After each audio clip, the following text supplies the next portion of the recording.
So Maya, thank you for that one. Luke, I really like the Shadows, the story of Shadows, but I really hope they abandon the hunt the main targets any order you want. It hurts the building. It hurts building a coherent narrative that builds upon itself. Do you think this changes in Hexe? Yeah, Hexe will be the most different AC game you've ever played.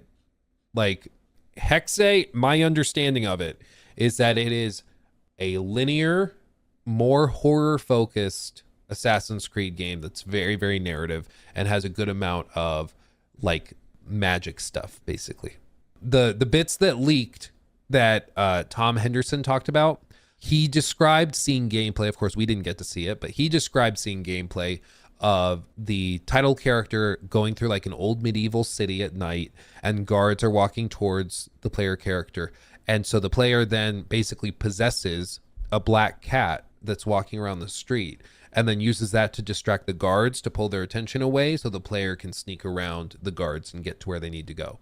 I think that that little snippet describes a lot of how that game's going to work. I think it's going to be very stealth focused. It's going to be very linear. It's going to be very narrative, and it's going to be really dark, which I find interesting.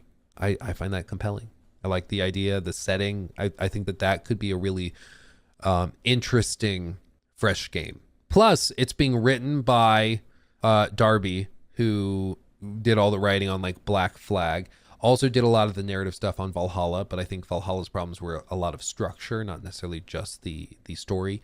Mark Alexis Cotier, who is an AC veteran going back 19 years, like an OG of the franchise, he is executive producing it, so directly supervising it. And so I think that there's a lot of good signs with Hexe that make it much more interesting. Like it gives it a lot more potential in my view.